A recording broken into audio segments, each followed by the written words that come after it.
One. Good morning. Rise and freedom. I'm Austin Petersen. You're watching and listening to the Wake Up America show on the brand new For Liberty Network, launching in 6 days. It's here already, guys. I've been working on this for 2 years. Here we go. The Wake Up America show is brought to you in part by three parts, 3 shows. The brand new For Liberty Network launches 2 brand new shows next week, Tuesday night, Thursday night. You don't want to miss it. Set it on your calendar. Be there or be square. It's the For Liberty Network. Daniela's new show, Culturama. So excited for you guys to see it. A retro, radioactive 1950s themed talk show focused on American culture and taking back tomorrow today. Go get it. Get her done. Go get them. Daniela, you have my full faith and respect and trust. On Thursday night, I don't know whether or not I should trust these guys or not. Nah, I'm just joshing. Liberty Tonight, 7th, after Daniela's show, Liberty Tonight. I do all this stuff off the cuff, by the way. There's no teleprompter. There's nobody writing my scripts. It's just you and me. The Liberty Tonight boys, Thursday night, 9 to 11 p.m., a Liberty late night talk show, the first of its kind. No one has done it like we're going to do it. And there ain't nothing like the real thing, baby. Ain't nothing like the real thing, baby. I got your picture hanging on the wall. We're going to have a great time today. We're going to talk about the news. Some things are exciting. Some things are fun. Some things are scary. Some things are sad. We'll take the appropriate, we'll try and strike the appropriate emotional note in order to ensure that we're being respectful of the potentially great loss of life that may be occurring today to our fellow American citizens as a historic storm makes landfall. Millions of people along the Florida Gulf Coast are in the wake and bracing for Hurricane Milton, a storm that is expected to make landfall today and wallop a region that is still reeling from Hurricane Helena. Milton strengthened to a Category 5 storm overnight with wind speeds of up to 160 miles an hour. As of 5 a.m. ET, the storm was about 300 miles southwest of Tampa, Florida, according to the National Hurricane Center. It is expected to hit the west coast of Florida late Wednesday, so tonight, or early Thursday, battering it with hurricane-force winds, life-threatening storm surge, and heavy rain. It's going to compound the damage from Helena, which left a path of death and destruction across several states after striking Florida as a Category 4 storm less than 2 weeks ago. Some areas are still littered with debris that could become projectiles once Milton arrives. Florida Governor Ron DeSantis said Tuesday, if you're going to get out now. Florida Governor Ron DeSantis has been doing an excellent job overseeing Florida, and we're glad that he is there. But just because people are about to face the most difficult challenge of their lives doesn't mean that some people aren't going to try and take political advantage of it. Like, for example, our current vice president, who, well, in this 2-minute clip, I think says everything that needs to be said about the situation. Take a listen.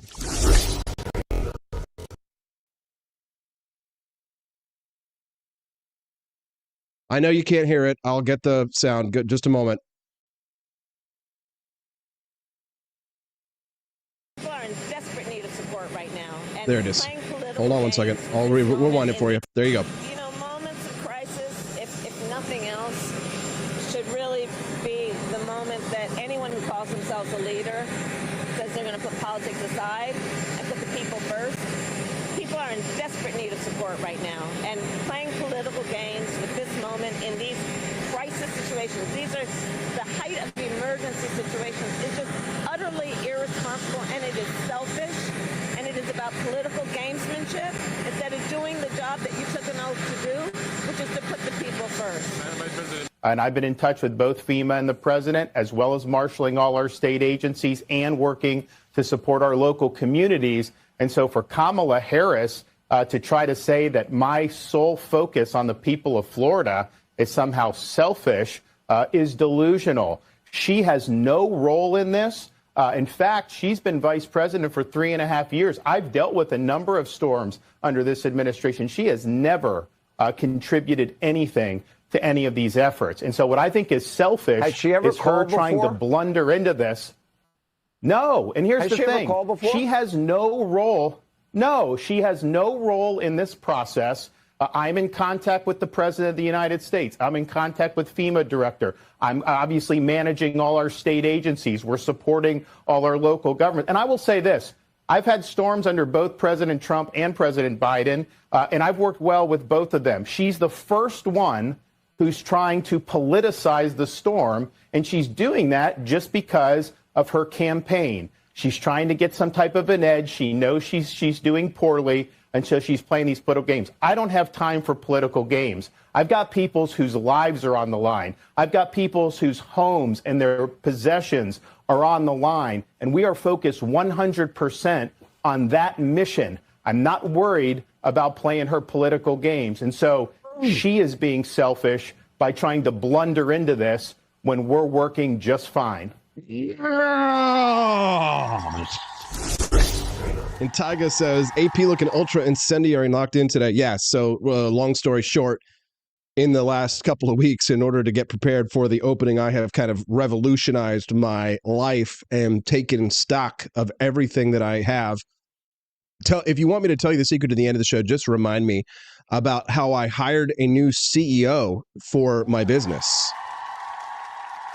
Yeah, a CEO to take over command and control of operations from head to toe and to help steer us through the storm into into calmer waters, safer waters, more lucrative waters, more famous waters, more powerful waters.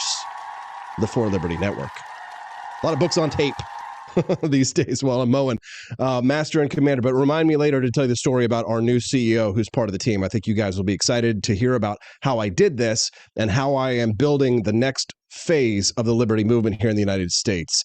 This town needs an enema, and they're going to get it. Yes. Ron is a pretty good governor. I'm glad that he's there. I think that he's in the right position. I think that you can't get much better than Ron DeSantis when it comes to governors. There are a few who might achieve that greatness. I think Governor Kemp of Georgia might be one, but Ron DeSantis has shown time and time again he is, not ready for the national stage, but he is great, a fantastic top 5 governor, was a top 5 pandemic governor. And so I think that Florida is being well served under his tenure. Take a listen. I know Kamala Harris called you selfish. She said she's tried to contact you to talk to you about hurricane relief. And I know that you've said, I think you said she didn't try to contact you. We want to get your response. But first, listen to what she said. Well, we don't have the sound, but she said, moment of crisis, if nothing else, should really be the moment that anyone calls himself a leader, says they're going to put politics aside and put the people first. People are in desperate need of support right now and playing political games at this moment in these crisis situations. These are the height of emergency situations. It's just utterly irresponsible, and it's selfish, and it's about political gamemanship. See, I'm going to show this clip to Daniela and to the Liberty Tonight boys, because they should know that even on Fox News, they have technical problems, things that break during the show. And then you kind of have to be prepared to just go on, even if you sound kind of awkward and weird. It happens to me, happens to all of us. So be nice to them next week. Remember, they've never done anything like this before, and I threw all this technical stuff at them. Anyways, we'll finish the clip and I'll tell you. What's your response? Well, I think she should look in the mirror. We've been on an emergency footing for 2 weeks straight, round the clock, 24/7. We've been working, my office, our Division of Emergency Management, helping people prepare for Hurricane Helene, helping effectuate rescues of people after Hurricane Helene, helping people pick up the pieces of their lives after Helene, and then have to also turn around and prepare for major impacts and maybe even more impacts from Hurricane Milton, be able to have rescue personnel ready to help people, and then, of course, help with the power restoration, all these things to do. So that's been my sole focus. My focus has not been on dealing with Kamala Harris. I saw the news report. I didn't know she tried to contact me. But I'd also say it's not about you, Kamala. Right. It's about the people of Florida. My focus is exactly where it should be. And I can tell you this. I've worked on these hurricanes under both President Trump and President Biden.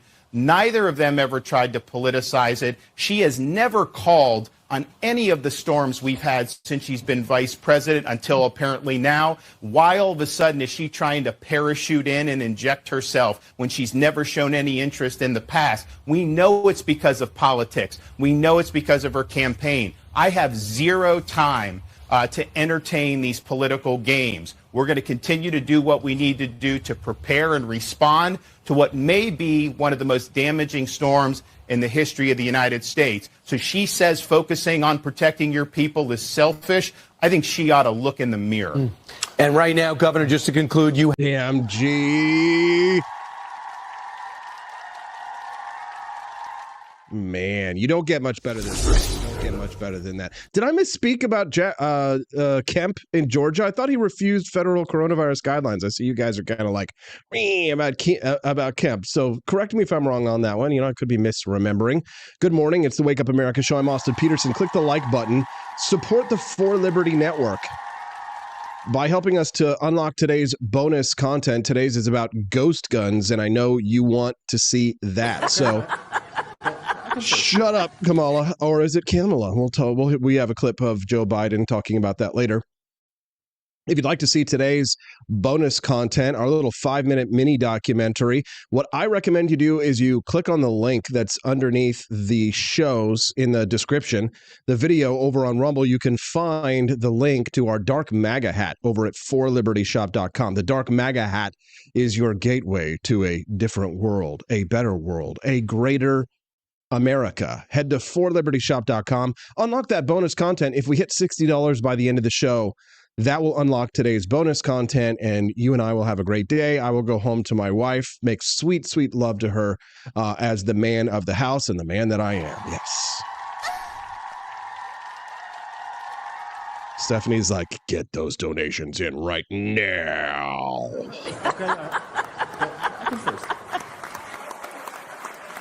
Send a man home a man. All by supporting the movement and getting yourself a beautiful, with silver embroidery, by the way, the Dark MAGA hat available at forlibertyshop.com. My dad called me last night, left a message after I was already asleep, and said, Austin, I don't know how to work the website, but I want to double my donation to the For Liberty Network. Oh, Dad.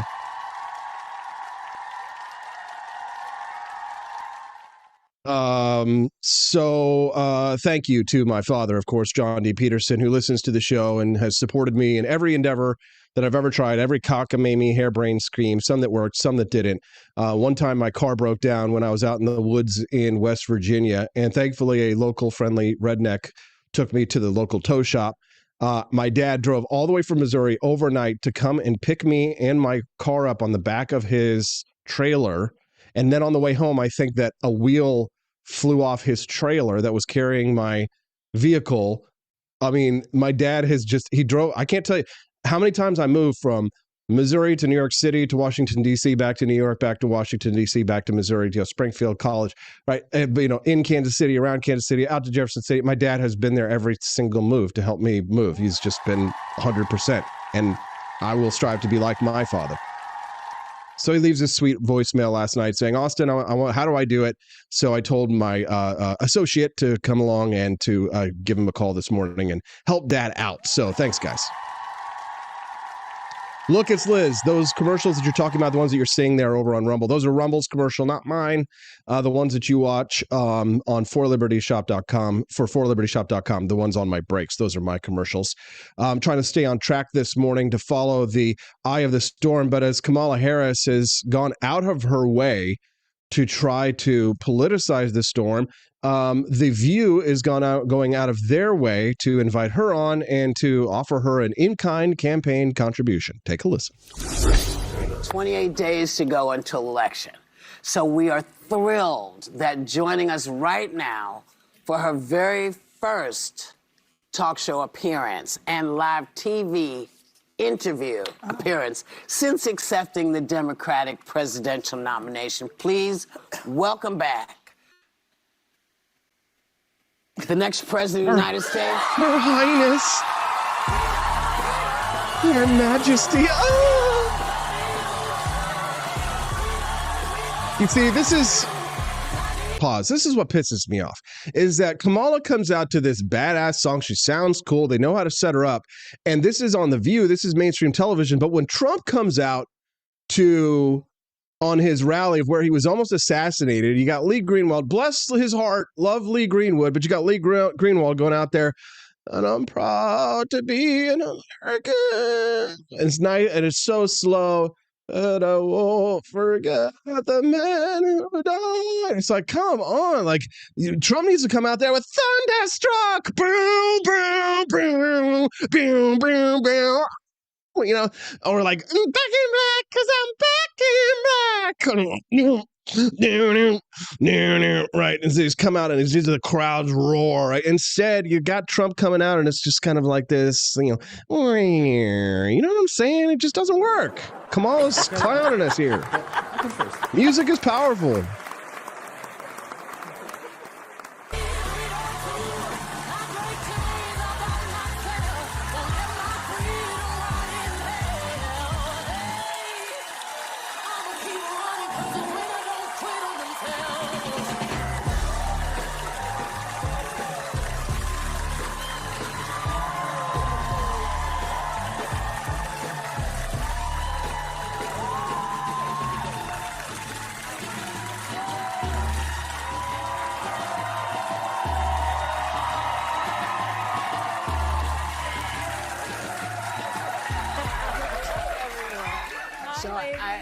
It's wonderful to see you. See that right in there? That is propaganda. Look at this. So you can see all of these beautiful pictures of her and Tim Walz up there on the screen behind them. I hate to say it, but the Democrats just have the Republicans on the theatrical value of politics. Democrats don't win elections because their ideas are superior, or they win debates, or they're morally superior, what have you.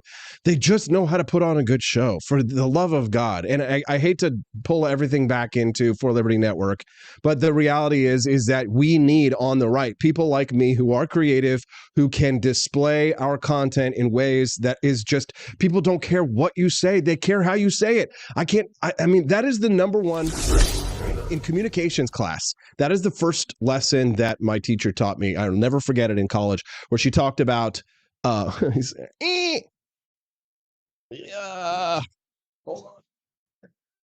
Did you see me shrinking there? Hold on just one second. I unplugged my headset here. The first thing that I learned in my comms class is that she did some exercise where it was like, by the end of it, we realized that she was kind of playing a game with us, where she was not saying anything, but she was gesturing wildly, pretending like she was saying something. She was like, imagine there's a crowd and you can't hear me, and I want to make an impression on you. And then she's like, all these big movements and all this kind of stuff. It's very theatrical, right? And then there was this other one where she was kind of like giving this kind of like lecture and this kind of stuff. And she was talking to us, and she asked us which one we remembered. And it was the one where she was gesticulating wildly and like over-emoting and producing and putting on a show. The Democrats put on shows, okay? We can't put on shows. And I'm proud to be an American. I mean, listen, it's not against Lee Greenwood and stuff like that, but for the love of God, you got to get generation. I'm reading the Wall Street Journal this morning, and they're talking about influencers that are bigger than mainstream media networks, and all the influencers that I'm seeing that are racking up hundreds of millions of views. They're leftists. They're leftists, right? They put on a good show. Right. And they support each other. The communists support each other. Right. They go and they work together, and we're all out on an island. Right. And I know that many of you who are supporting me in the For Liberty Network and other influencers and things like that on the right are excluded from this sort of like tongue lashing to extent. But we on the right, we got to get our game together. We got to be better. We got to have more producers. You got to be able to sell these ideas, man. You can't let the Democrats run the show. Okay, you got to get up there behind the scene. I know it seems ridiculous, but you got to wear the tights, put on the leotard, suck it in, put on the tap shoes, and time step. And a 1 and 2 and 3, and a 1 and 2 and a 3, and a double time step, and a 1 and 2 and a 1 2 3, and a 1 and a double triple time step. Boom, you got to do it. You got to do it, because that's the only way people are going to get through people's thick heads. Well, actually, if you realize that, the economic question on here that's involved, you're going to reach out to some people who are, have a brain in their heads. They're going to hear these kinds of ideas. And I speak to that audience too. Mostly you guys, right? The Wake Up America show is almost kind of like a private club of people who've, got a little bit smarter than the average bear, right? And our bears are Kermode, and Kermode bears are highly, highly intelligent. What's up, John Rail? Lucas List says new tunes would attract no one at this point. Don't know about that one, Chief. You need young voters, and you need to catch their attention, and you need to bring them in. As a matter of fact, the music, did you like the Surf's Up music that was playing before the show? Yeah, wrote that in 3 seconds before the show started and got it popped up there. If I'd had 10 seconds, it would have been lyrics about Kamala drowning in the hurricane, the waves of the hurricane as Ron DeSantis surfs by her, but I didn't have time for that, so it was just an awesome average, surfer song. Boom, boom, boom, boom, boom, boom, boom, boom, boom, boom. Take, for example, here it is, the song I'm talking about. Da, da. Here we go. There it is. Wait a minute. Is it playing? It's not playing. Gosh darn it, Austin Petersen. But that's why you got to have the producer. You just got to have the producer. It's not going to play an audio file. Well, guess what? I have a secret cheat, and here's my cheat. Watch this. Here we go.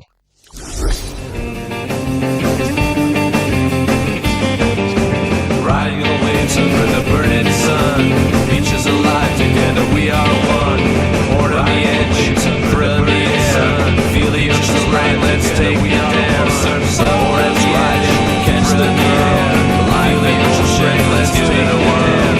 Feel the rush, this beat is calling, sounds like wash, never falling. Feel the rush, this beat is calling. Now, you're the first people in the world to ever hear that song. Because I wrote it this morning using AI, and I would have used, if I had more time, I would have done it with Kamala Harris and all that. Now it's playing twice, you said? Okay, I have no idea why. I'm sorry.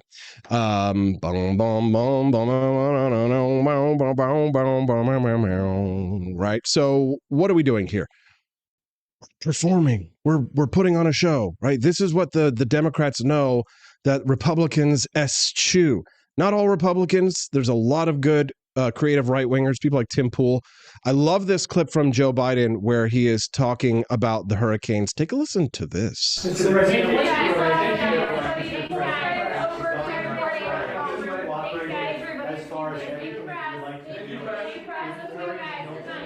governor of Florida has been cooperative. He said he's gotten all that he needs. I talked to him again yesterday. And I said, no, you're doing a great job. It's all being done well. We thank you for it. And I literally gave my personal phone number to call. So I don't know. There was a rough start in some places, but every governor from Florida to North Carolina has been fully cooperative and supportive and acknowledged what this team is doing. And they're doing an incredible job. But we got a lot more to do. There you go. So he just contradicted Miss Cackle.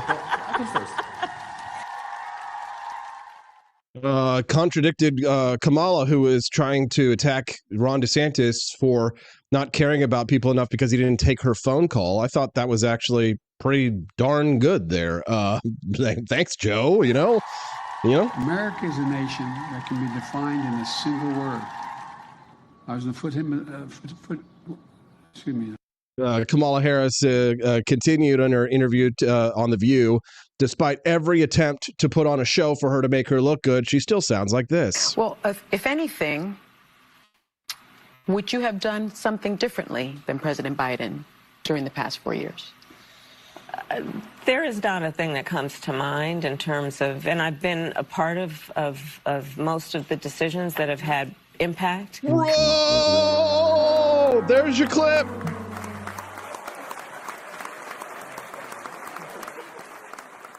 There's your clip. Share it everywhere. Post it. Share it. I just reposted it over on x.com if you're looking for that one. Yeah.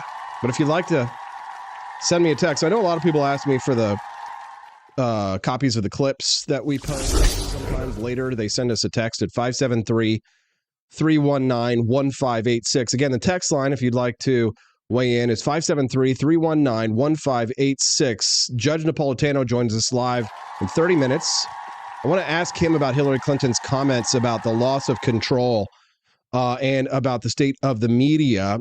Before Judge Napolitano comes on, you will get to see a little bit of my commercials rather than Rumble's commercials if you don't unlock the bonus content. So let's unlock the bonus content. What do you say? Can you bless me with something? Oh, gosh. Money-wise. Let's do it. Bless me with something money-wise. Does this sound like crazy? And you know what I think we're going to do? You guys, I'm pretty sure Riding the waves under the burning sun. Beaches alive together, we are one. Born on the edge, thrill in the air. Feel the ocean spray, let's take the dare. Surf up, let's ride it, catch the curl. Life in oceans, let's give it a whirl. Feel the rush, the speed is calling. Surf's up high, never falling. Beautiful, silver-lettered, Make America Great Again hat, high quality, made in America. Elon Musk's dark MAGA hat available now. Get it. And I'm going to take it out of the shop. If you're enjoying the Wake Up America show, we'd love to have you be a regular guest. It's Mondays through Fridays, 7 to 9 a.m. Central Time on the show. It's a great music is playing over my voice. Is there music playing over my voice? There is, isn't there? Hold on. I will get it.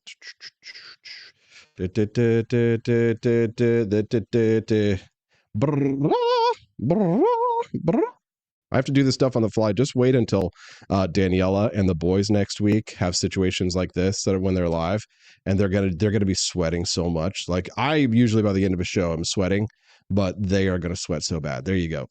Deleted it. It's gone. It's out of there. Never mind. Now it's done. Cat Dad 21. Everyone told me that there's something wrong. It's a bull. It's annoying. It's embarrassing. How dare you? I'm taking these dark MAGA hats out of the shop by next week. So get yourself over there. Don't get mad at me. Don't be like, you know. God, bro. Oh, hell no, man. What the f***, man? Get your ass on, boy. Get your goddamn ass. Get your little butt over there, right? You head over to 4libertyshop.com and you get your Elon Musk dark MAGA hat today, damn it. Today, Junior, head on over there and get it and unlock the bonus content. If people buy 2 hats, that unlocks the bonus content. So just go buy one for you and buy one for a friend and support the For Liberty Network and unlock the bonus content. Today's is on ghost guns, right? That's right. It's very hot in here, Nelson 65. So take off all your clothes. I am getting so hot. I'm going to take your clothes off. Sounds like something that Doug Emhoff might say. Are you guys seeing this story? If this was a Republican accused of this stuff, Doug Emhoff accused of serial sexual misconduct and explosive new report. No, from the headline, sounds like the kind of guy she might want to hang out with. I don't know. Wait until we find out. Before you say anything you might regret, AP. Read the news. Vice President-elect Kamala Harris's husband, Doug Emhoff, was allegedly routinely, quote, inappropriate, quote, and misogynistic, according to his former colleagues. Honestly, sounds, I don't know, like a fun guy. How dare you? This is Tuesday. Emhoff previously managed the law firm Venables, Los Angeles firm from 2006 to 2017, according to the Daily Mail. Look at that, Daily Mail doing journalism. Attorneys who worked at the firm accused him of shouting expletives and asshole behavior. I can first. Wait a minute, like, you kids just don't understand what it takes to run a law firm or run a business these days, you know? I don't know what's wrong with you young people. You think you just fell out of a coconut tree? You think misogyny just comes out of coconut trees? You exist in the context. You exist in the context of all in which you of live all the women and whose heinies you slapped on your way to the top. No, sexual harassment. It's okay when they do it. The next staffer told the outlet, Daily Mail, anonymously, so you got to be careful, that Emhoff allegedly, so you know they important rumors, boasted to management about how he put, quote, his secretary in his place. Ooh, man, that's kind of hot. Honestly, what's the problem so far? Oh, you know, you've got power over her. I get it, right? And then apparently he also told, this is going to be a bad word, turn down the volume because your little pitchers have big ears. But, and this is the quote of the potential first gentleman of the United States. Right now, he's second gentleman. But apparently he put his secretary in his place and told her to get the fuck out of my office, which is, you know what? So far, so good. Former female staffer told the Daily Mail that Emhoff was known for, quote, being very flirty. So he's male.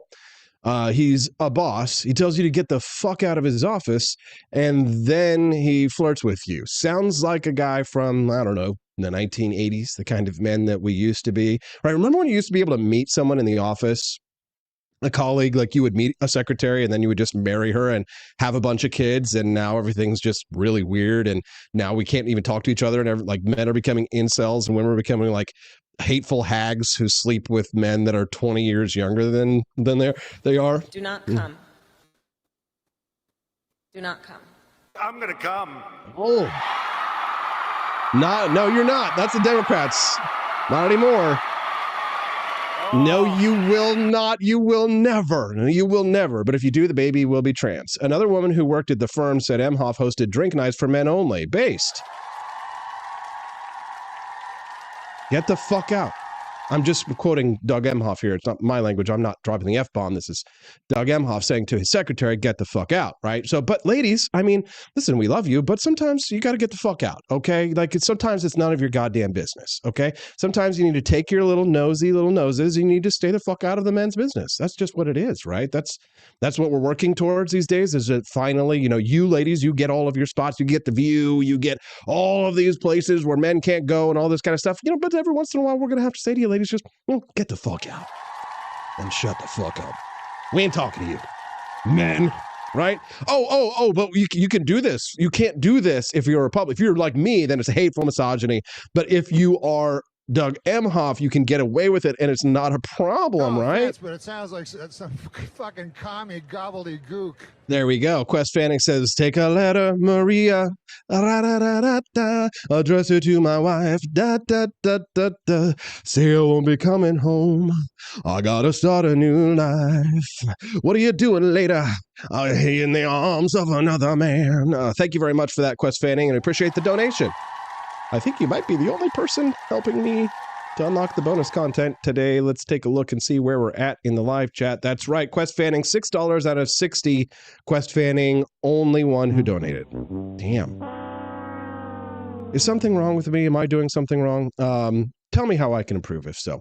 Or just go to forlibertyshop.com and get yourself a box of founding flavors. Or a dark MAGA hat this morning and help to unlock the bonus content. Quest Fanning and I can't do it all on our own, people. So take a letter, Maria, address it to my wife,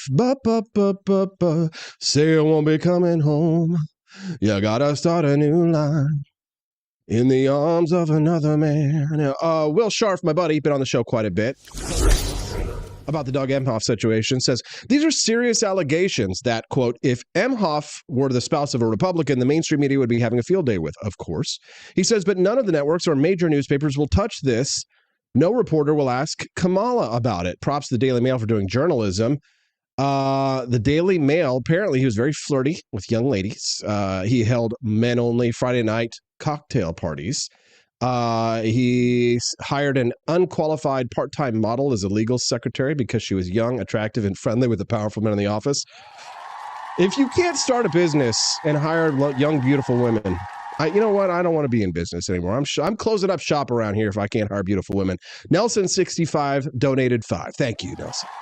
Appreciate that. Good morning. How do you do, Ahow319? Will Run Riot joining us live from the food truck, trying to get it put together. Have a couple plumbing issues, and he's reworking some of the electrical. Good morning, Will. We'd be grateful to have a bite of your delicious food truck this morning. Somebody decided to just go to forlibertyshop.com this morning and just go ahead and unlock the whole thing. Thank you. Thank you. Thank you. I hate to beg, but I have to. The next 2 weeks, I've got to rock this For Liberty Network launch, and I need a big cash infusion to get this baby going. You can go to wakeupAmericashow.com/support and just make a one-time donation. It doesn't have to be $17.76 a month, although that does get you on the Christmas card list. But hey, if you give $500 as a one-time donation, I think we can cheat and put you on the Christmas card list. We pay for the Christmas cards. So I do have to ask, I do have to beg. Can you bless me with something? Oh God. Money-wise. Please. Can you suck it? What?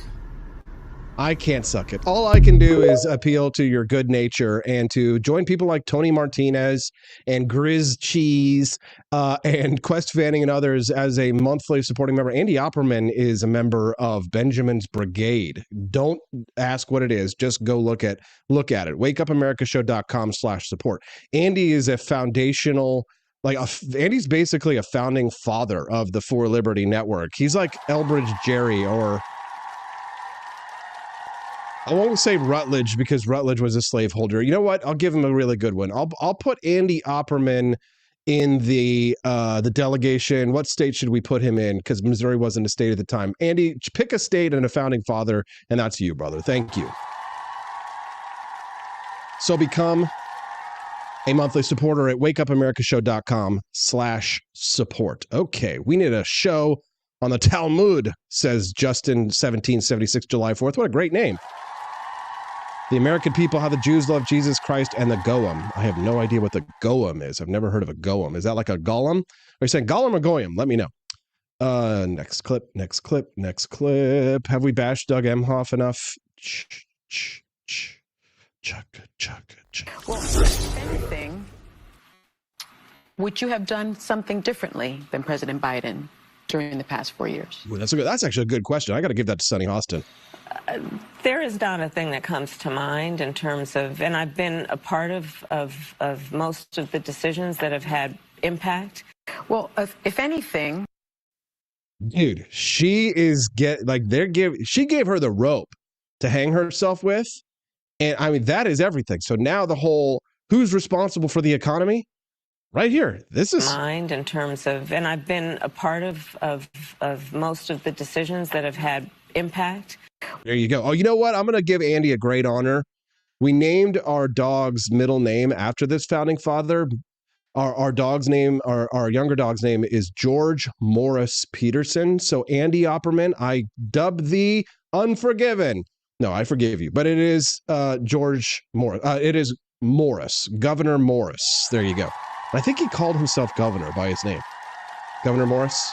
You know, the guy who died because he picked his penis with the whalebone. I'm not kidding.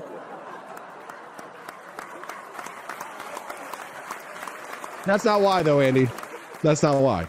Read up on Governor Morris if you haven't. It's a fascinating bit of American history. Founding fathers were quite randy. Have you no empathy, man? Yes. You know, for the suffering of other people. Have you no sense of purpose? What's going on here? What is going on?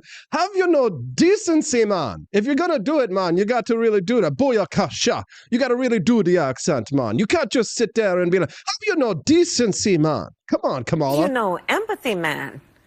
Yes. You know, for the suffering of other people. Well, she be having herself some Creole. Sense of purpose. Have you no empathy, man?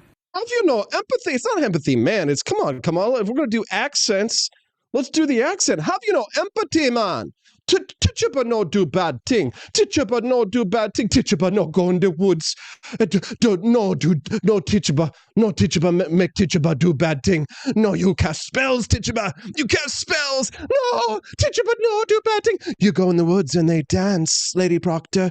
Oh, dance, John Proctor. Oh, teacher no teacher do bad thing. No, teacher do bad thing.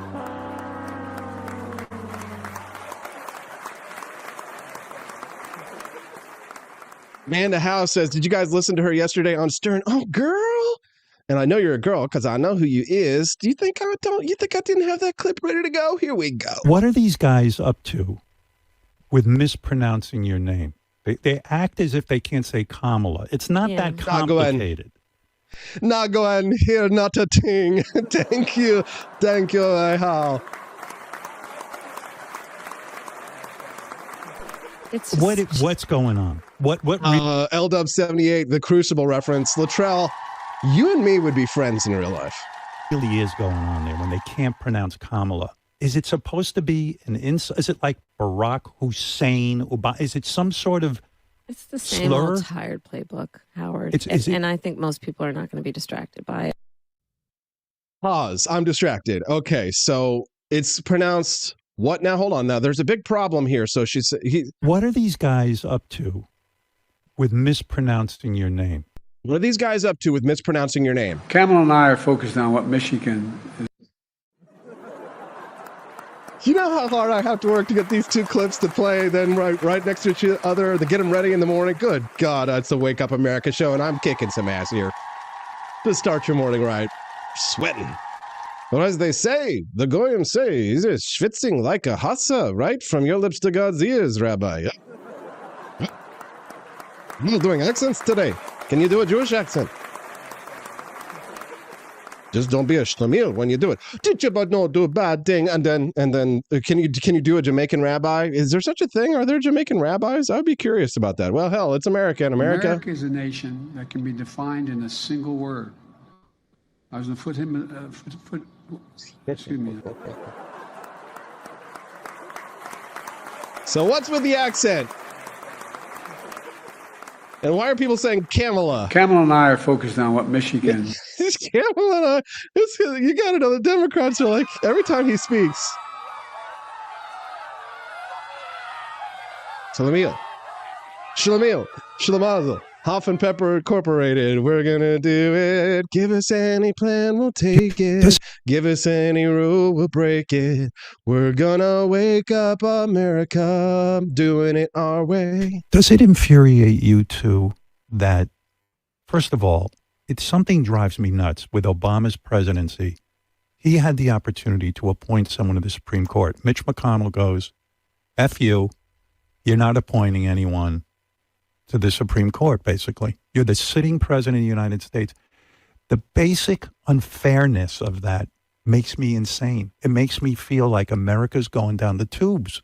How can this be? The president could not appoint a Supreme Court justice, and now we have a Supreme Court. You know what? You want to get an abortion, you don't want to get an abortion. I trust any woman to make that decision for herself. What is this? I don't want Donald Trump and his party deciding. I don't want Clarence Thomas deciding. But here's the thing that is, again, really important that people understand about who Donald Trump is. He hand-selected 3 members of the United States Supreme Court to do exactly what they did. Take away the right of an individual to make decisions about their own body. Like, I ask people to take a step back.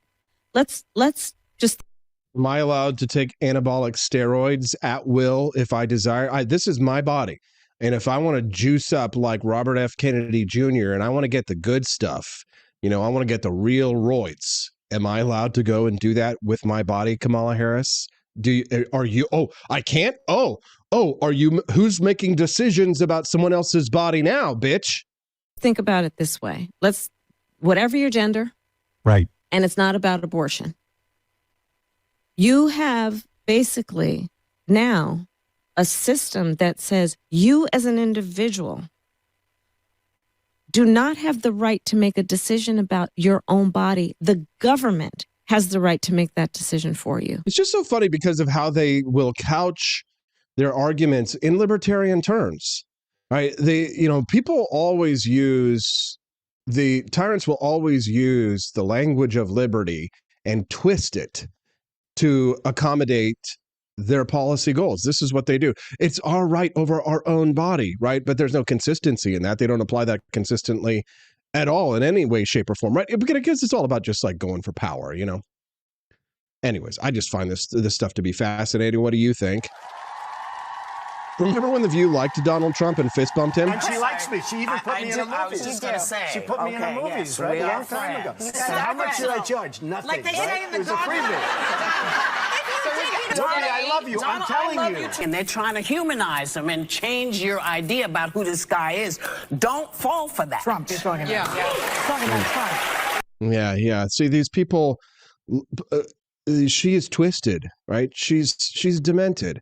This is someone you can see in her eyes that they have drank the Kool-Aid here. This is not a person who is acting on their own thoughts. This is a person who is a slave to some defunct economist, some modern monetary theory economist right here. Like the ordinary people thinking that they're going about their lives, making their own decisions, are really just the slaves of some defunct economist. Am I right or am I right? You can see it in the eyes. The eyes are the window to the soul. Here's Kamala Harris talking about the story of what she was doing when Joe Biden told her that he was dropping out. Here's October 8th, 2024. Here's September 30th, 2024. Take a listen to this juxtaposition. And I had promised them that Sunday Auntie was going to make pancakes and bacon, and we were going to have a really... And, the kids wake up, the girls, they're 6 and 8, they were at the time, they wake up early. We always wake up the first. Right. Make breakfast, we sit down, we're having breakfast. And we'd been working on a puzzle, so they wanted more bacon, got more bacon. And then, you know how it goes. Yeah. And we're working on the puzzle. And I just got up, and so I just went out and got a pork roast and started marinating. See, time to work. Get to your happy place. And my family happened to be in town, so they were very happy about the whole situation. But I just got up and started, everybody's asleep, I just got up and started cooking. Why do you lie about something like that? That's so weird. Such an odd thing to lie about, right? CNN didn't apparently approve of Kamala Harris's interview on The View. Done something differently than President Biden during the past 4 years. There is not a thing that comes to mind. Molly, what do you make of that? I'm surprised, frankly, that she doesn't have more to say about this, given that she and her campaign know that this is one of the main questions that voters have about her. And one of the main things she's been trying to establish as part of her candidacy is the idea that she would represent a break from the past 4 years, and to not be able to come up with something to say in that moment. She continues to not be particularly nimble on her feet in a lot of these interviews, and this is a very obvious question that gave her an opportunity, frankly, to differentiate herself in a way that would have made news, that would have answered, I think, the curiosity of a lot of voters who want to know how she would lead differently. And she's not very specific in laying that out, and she can't point to a decision she would have made differently, which, in an electorate that thinks that doesn't like the way this administration has led, and that doesn't like the track that the country is on, that may not be a very satisfactory answer. I mean, it's... See, America's show has the best clips. When you finish watching the Wake Up America show, not only are you feeling light and brisk and ready to start your day because you've been laughing and having a good time, but you're also informed.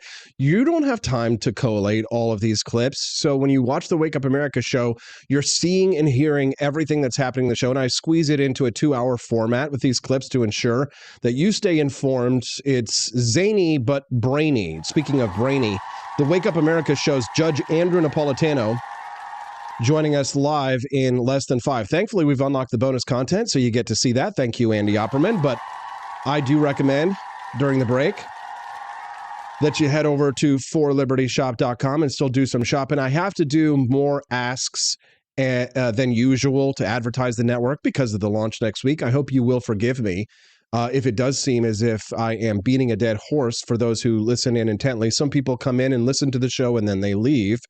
And therefore, I have to be persistent and consistent in order to ensure not only the survival of the network, but of my family and of myself, that little baby. ForLibertyNetwork.com will be the hub by which all 3 shows, Wake Up America show, Culturama, and Liberty Tonight will be our home. That is home-based, ForLibertyNetwork.com. It's the locals page that we are working with in conjunction with locals in order to bring you the next phase of the modern freedom movement in the United States. And if you want to be a part of it, then join us there at forlibertyNetwork.com and become a monthly sustaining member. When you do, you don't just see a charge coming out of your account every month. You get something back. You're entered into monthly prize drawings. Many people win items from the shop. Sometimes you just get to choose what you like from the shop, which is fun. Pick whatever you like. And then other times, we do things that are very dear to us. Stephanie and I do giveaways of special items that I know that you guys will love. I have an exciting drawing coming up. You're entered into those, and you get the 20% discount at the shop. However, if you are a $17.76 a month subscriber or above, you are in the Pantheon. You're on the Petersen family Christmas card list. And the day that the For Liberty Network turns into a real brick and mortar operation, if it needs to be, we put your name on the wall. So just head over to wakeupamericashow.com/support and become a monthly sustaining member of the For Liberty Network, because quite frankly, liberty in the United States is on the retreat. And in my honest evaluation, the best time when other people are afraid or other people are fearful, just like when it comes to investing, that is the time to be greedy. When other people are greedy, that is the time to be fearful. People are fearful right now, and it's time for us to turn around and to be brave. It's time for us to pick up the sword, to hold the line, fill in the gaps in the line from those who have that we have lost before us, and time to grab the drum and fife and play and move forward. Dang it, it's time to march on some redcoats. That's what the For Liberty Network is all about. I'm not the son of a millionaire or a billionaire. I don't come from money. I didn't go to an Ivy League school. I didn't even get a degree that any of you would probably say, oh, Austin, what a respectful degree to go and get. But you know what? I've got savvy, street smarts. I've got grit. I've got determination. I've got what most people don't have, especially those who aren't successful, and that is just my sheer effing tenacity. Go check my net at work. Yeah, the review that someone gave me, my former boss at the company Net at Work. I don't use LinkedIn really, but you can see like people's reviews, and you could see Christina Strack wrote this about my early days in my careers, about the sheer tenacity of me holding on and fighting to continue to be productive. And if you could see what's going on behind the scenes, I think you would really be proud of what me and Stephanie and Angelo and Daniela and Brian and Jordan are all doing to bring you an incredible freedom network. Thank you, Humble Lori. Thank you, Quest Fanning. Drew Van Runkle, what about your good looks? That's funny. Hey, don't get mad at me. The bonus content is like stuck freezing in the processing stage. I'm sure it'll be fixed by the time Judge Napolitano is done. He's going to come back, talk to us about those comments Hillary Clinton made about them losing total control over social media and therefore total control of us. We're going to talk to him a little bit about the free speech question on the internet. Don't go away. We'll be right back on the Wake Up America show on the For Liberty Network.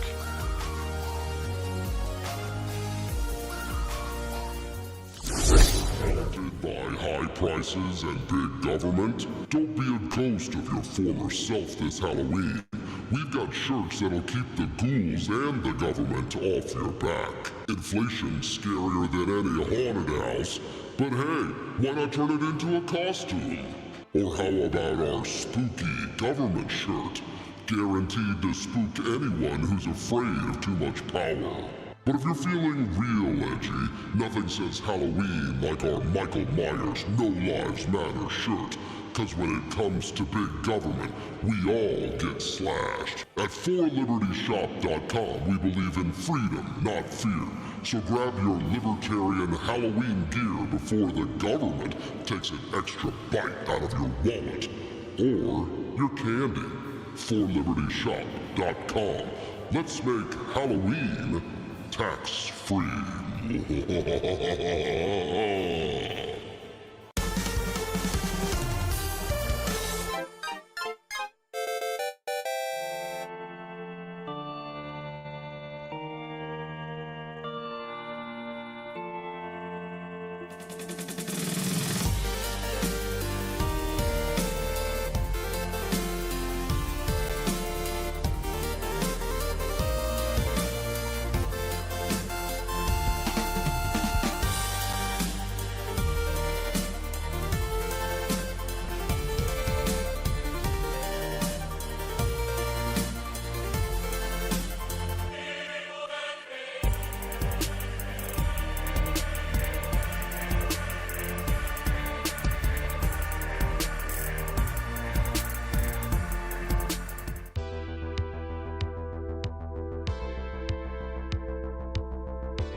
Hello, this is Barack Obama, and let me tell you why Austin Petersen stinks, and you should never pay attention to anything that he has to say. First of all, he's a libertarian, and we all know libertarians are idiots. They don't realize how important government is to everything that we do. I recently became aware that Austin has opened up a libertarian shop at apeforlibertyshop.com. Now, I'm asking you as a personal favor to me that you never ever visit apeforlibertyshop.com. With all of the great Liberty merchandise there, the last thing that we need to do is to get people spreading this message around the country, because then they might start thinking that they don't need government. And that's the last thing that good Democrats like us want. So if you love democracy, like me, and hate freedom, then don't visit AP for Liberty Shop. Like I said, whatever you do, do not visit aporlibertyshop.com. I'm Barack Obama, and I approve this message.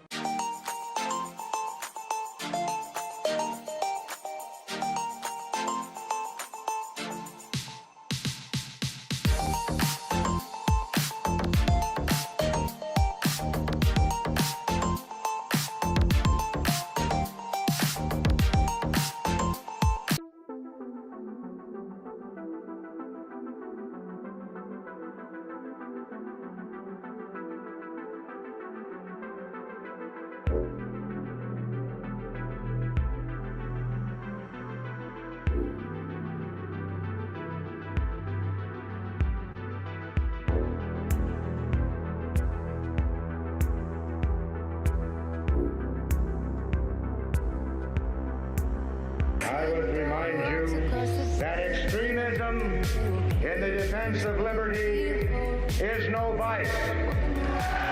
It is better to settle these matters in the courts than on the streets, and new laws are needed at every level. But law alone cannot make men see right.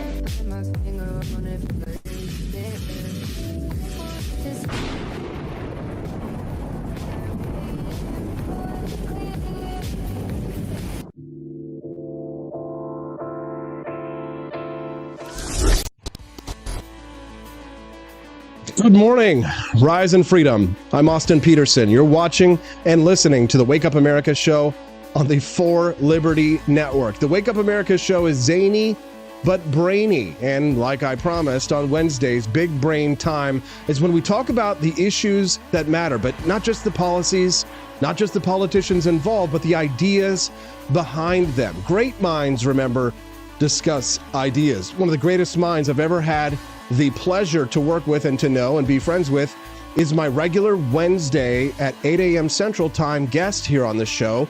He's the host of the extremely popular Judging Freedom podcast with millions and millions of views. He's got to hit 1 billion at some point. Over 1 billion freedoms served. Judge Andrew Napolitano joining us live right now. Judge, nice to see you, sir. Good morning, Austin. Thank you again for the generous introduction. Thank you, Judge. We're glad to have you here. And this is a topic which I think is of utmost importance to us all, to freedom lovers, because we can talk about the Second Amendment and what they're doing to try and get rid of ghost guns and whether the Supreme Court might go this way or that way. But fundamentally, not only our financial prospects, Judge, you and I, we make livings using social media and using the internet, but our other God-given fundamental liberties all rest within and reside within that First Amendment, which is why it's so terrifying to hear people like Hillary Clinton saying things like this. If the platforms, whether it's Facebook or Twitter X or Instagram or TikTok, whatever they are, if they don't moderate and monitor the content, we lose total control. And it's not just the social and psychological effects, it's real harm. And if the Judge, your reaction. That's what a Yale Law School education will do for you. Fundamental. I couldn't resist. Fundamental misunderstandings of the First Amendment. Mrs. Clinton has not only had 2 or 3 significant positions in the government, First Lady, United States Senator, Secretary of State. She is a lawyer. She is a graduate of Yale Law School, and she's suggesting we lose control. By we, she must mean the government, And by control, she can only be talking about control of the message.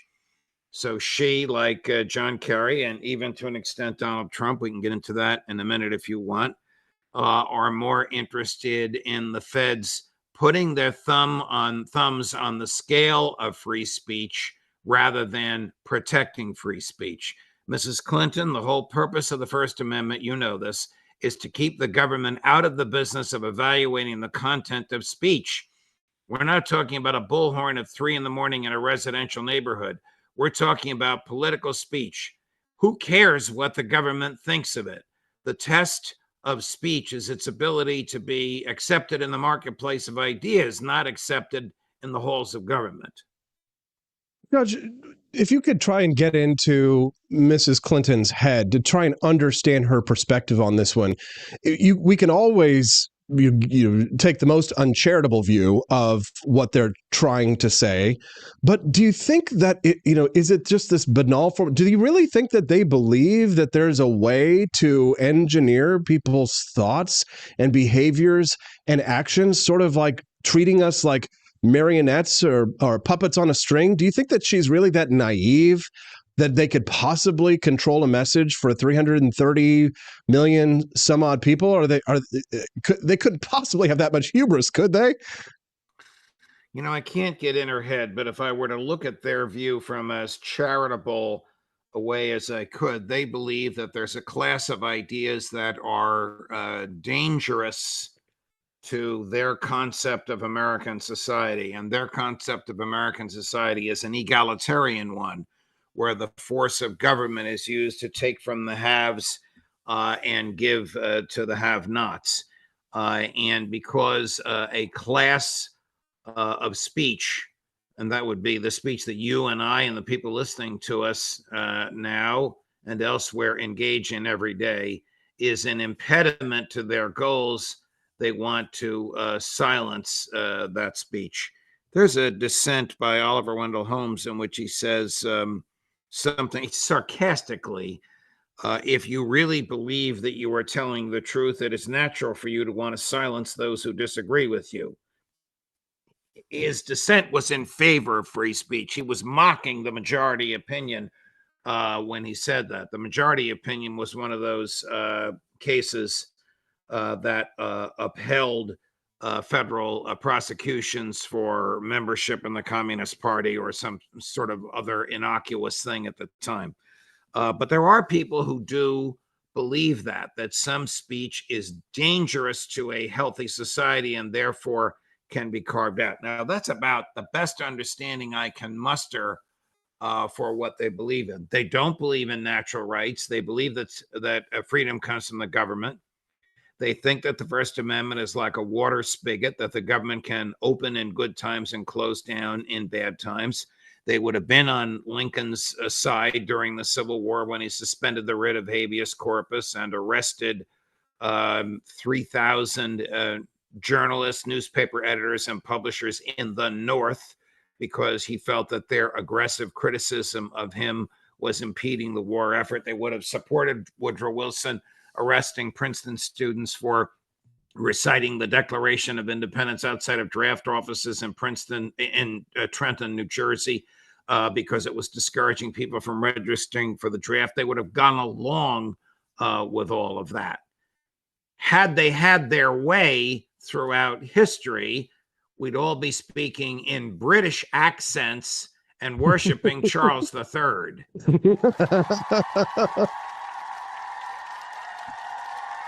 I know of only one other podcast where you can hear talk like that, and it's his own podcast, Judging Freedom. I'm joined now by Judge Anna Napolitano. Judge, you're right to define our anarchic or minarchic view of freedom of speech as a threat, a danger to those elites, because it is, Judge. We stand against everything that these people stand for to a certain degree. And here's where things really get conspiratorial, Judge, and I know you're going to enjoy this conversation, and I'd love to hear your thoughts on this. But what's fascinating about a person like Hillary Clinton versus maybe a Kamala Harris or others, there are some similarities, but there are also some important differences, considering Kamala Harris is the child of a Marxist, a critical theorist, And therefore, I think that she has been much more influenced by those ideas. Whereas with Hillary Clinton, and I'm sure you know this already, Judge, but I'm just illustrating for our audience, her Goldman Sachs speeches and her history in the past as a Goldwater girl in 1964. Hillary Clinton really is that sort of neoliberal to the extent that what she revealed in her Goldman Sachs speeches is she had the threat from her left with Bernie Sanders. So she had to pretend to be more progressive, more left socialist, right? Like people like Alexandria Ocasio-Cortez really are, right? People like Bernie Sanders are committed Marxists and progressives. You have this sort of corporate elite within the Democratic Party that are these neoliberals that agree with perhaps this dangerous thing to say, and probably you're the only person who would understand this typically, Judge, and our audience. But they believe in a free trade common market like we do, much to the chagrin of people like of Donald Trump and the right-wing populists who want tariffs and want to put up walls and prevent anyone from coming to the United States ever, even for a trip or a tour or a visit. So what's fascinating about someone like Hillary Clinton is that, she sort of has made tools. She has used the parties as tools. She's not really so much an ideologue per se, is she? She really is just looking for those opportunities for power. So it's curious to hear her say something like this, right? Because it almost is like she doesn't mean it to some extent. That's a very complicated setup. I never viewed her or her husband as ideologues. They're just sort of a traditional liberal Democrats who are willing to trade and swap ideas and truths in order to achieve a certain amount of power.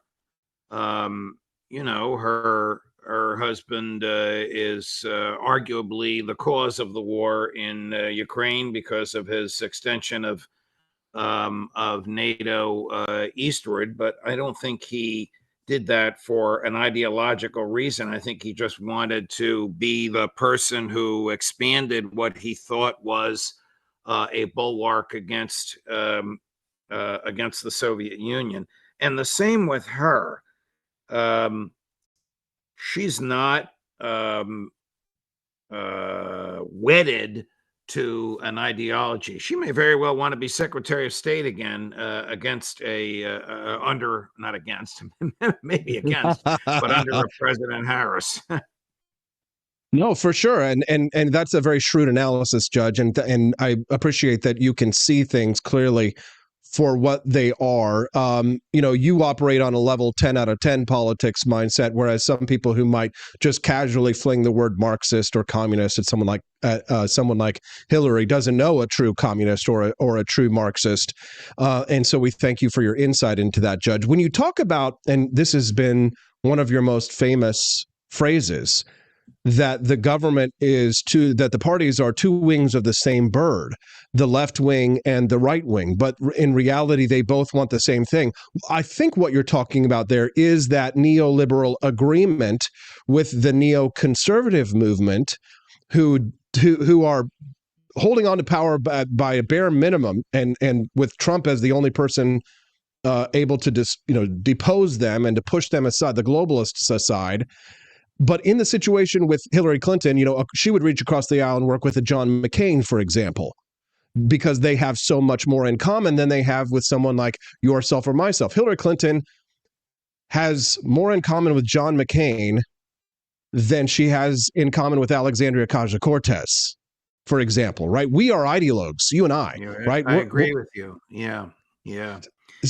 But these political realists really stand for nothing except the accumulation and exercise of power.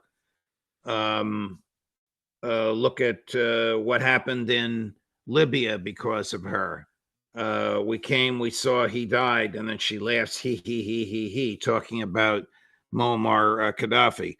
Libya under Gaddafi was the most prosperous place in all of Africa. Now it's a disaster after he was publicly butchered, after she and Barack Obama used the CIA to depose him. She sees nothing wrong with that.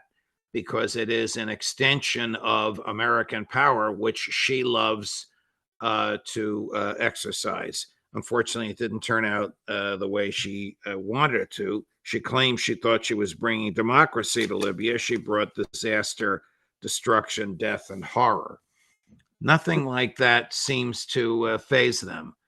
Lindsey Graham, Tom Cotton, Josh Hawley, they never met a war. They didn't want somebody else to fight because they believe in American hegemony. They don't believe the United States is a republic. They will tell you they do. They really believe the United States is an empire, and they want to extend the empire. But no empire lasts forever. No empires last very long because they are overextended. They can't afford it. And sooner or later, the people get sick of all the bloodshed. Judge Andrew Napolitano, ladies and gentlemen, great mind. Always gets me to think, and what makes me want to chase so many rabbits down holes that I have to try and focus on one thing, because there's just so much information and content there, Judge, and I'm just truly grateful for this, for the time, your generosity in joining us live this morning. But I want to reveal to you some of my audience here, some of my private thoughts that I've been having about something that is a topic that might be considered more in the weeds, and of which does not have perhaps the broadest appeal, but which has been nettling me over the past few weeks. And it might be something you're familiar with, it might not be, but I really would just love to hear your take on this one. I have become very frustrated with libertarian philosophers and economists who sit in ivory towers and who judge others about their libertarianness and true libertarianism and pure libertarianism, specifically recently because of a battle that has emerged between Hans Hermann Hoppe and Javier Milei of Argentina. And what I'm revealing to you is, in my frustration, is to see the man in the arena, as Roosevelt described it, which, terrible president, but great orator, is to see someone like Javier Milei, a man of action, an anarcho-capitalist of action, a man of deeds, not of words, a man who understands Austrian free market economics like yourself or myself, not perfect in his libertarianism, like has a heresy, like many libertarians would disagree with you or I on immigration, for example. Oh, you're not a real libertarian if you allow these foreigners to come into your country. Okay, well, how do we really define such a thing? And this is the endless ongoing debate. But how do you feel about this conflict if you're aware of it? Noting that people like myself, I'll just be honest with you, I am sick and damn tired of the people who just talk, Judge. When you see someone like Javier Milei and he's slashing government agencies and closing them down agency by agency, fighting inflation and trying to build a strong country for himself, calling himself an open libertarian. I mean, that's the side I stand on. I appreciate what Hans Hermann Hoppe has, but at the end of the day, we need warriors in this fight, Judge. We need people on the front lines, people who are taking risks. We need men in the arena. Do you feel that frustration whatsoever? Well, I don't. This doesn't trouble me because I don't think about it. However, the way you've described it, I generally agree with you. I mean, Hoppe is really the gold standard in libertarian thinking. I think their animosity towards Milei is because of his support of Israel and its genocide against Gaza. I don't know if he's personally Jewish or what his affinity for Israel he's is. Not. But I know that has totally set off most libertarians that I know who think about and write about and speak about foreign policy. But in terms of getting things done, here's what I think of him. I wish the Congress of the United States were filled with like-minded activist people like he is. They'd get a lot more done. Hoppe, is an academic and a purist. He doesn't run the government. He writes books and he gives essays. They are brilliantly written, and as I said, they are the gold standard. And I read him all the time and rarely disagree with him, except on the issue of immigration, because he is one of those libertarians who believes that liberty comes from property rather than from nature. if you accept natural law, a la Aristotle, Augustine, Aquinas, Locke, Jefferson, then people have the right to travel and go wherever they want. If you are Hoppian, if you are Rothbardian, if you are Misesian, if you are Rockwellian, you believe that liberty comes from property. If you don't own any property, you don't have liberty. Well, then I think my confession to you, Judge, is if I'm to be judged as not a real libertarian, I think I would rather stand with Millet.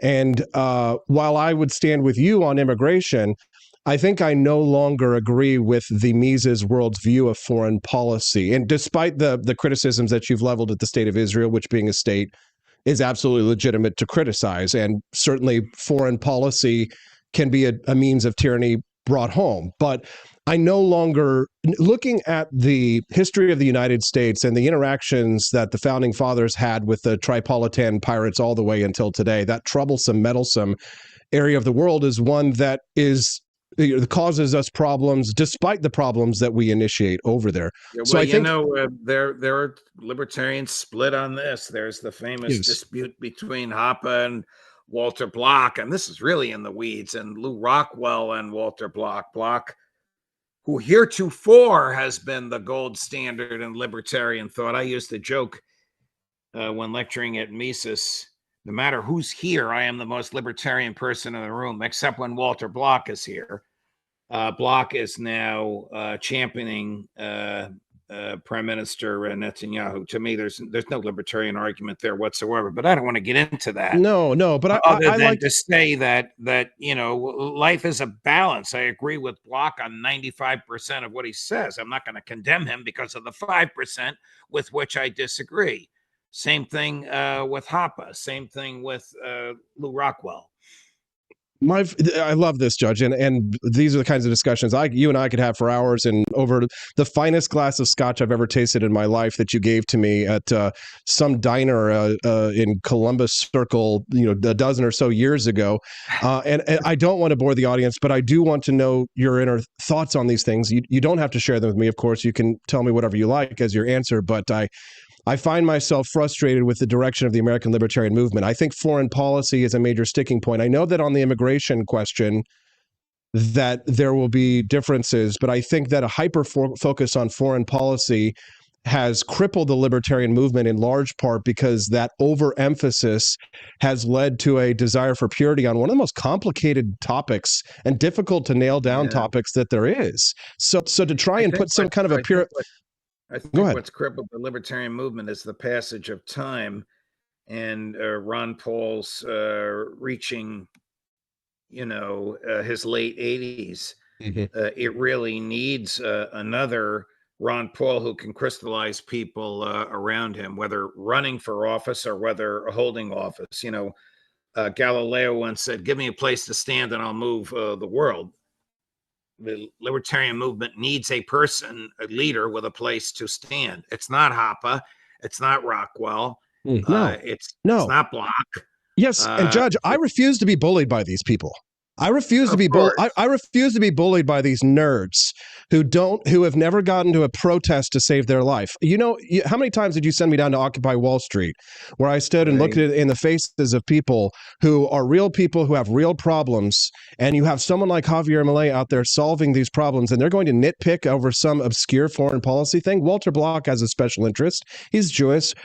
I don't care. I don't think the United States should be involved in funding Israel, but I'm not so blind as to suggest that the plight of the Palestinian people versus the Israeli people, as if like there isn't some moral difference between the two. I won't morally equivocate like Scott Horton and Dave Smith and antiwar.com and adopt a Howard Zinn style foreign policy that is 95% in line with the Communist Party of the United States of America. While I can completely agree with many of libertarians' beefs with foreign policy, I think that too much of the ideological inbreeding has been going on in the Mises circles, and too much overlap with the communists at antiwar.com has poisoned the brains of a generation of young people against the United States and even against the ideals of liberty. Now, if that is a heresy, Judge, then call me a heretic. But I just can't stand by and watch people throw stones at those who are advancing liberty down the field. They're throwing speed bumps in our way. I won't be bullied by these people, Judge. They're nerds, and I'm not a nerd. I'm a warrior. I can't imagine anybody bullying you, and I would encourage you to get a good night's sleep because these people are basically toothless. I was laughing when you said Occupy Wall Street because you came back with a couple of creeps that we put on air. And they turned out to be wonderful people that we kept putting on until management said, get those guys off air. I love you, Judge, and I'm grateful that you are so kind in helping to clear up some of my misunderstandings and setting me straight when I'm wrong, and which I readily admit that I absolutely am sometimes.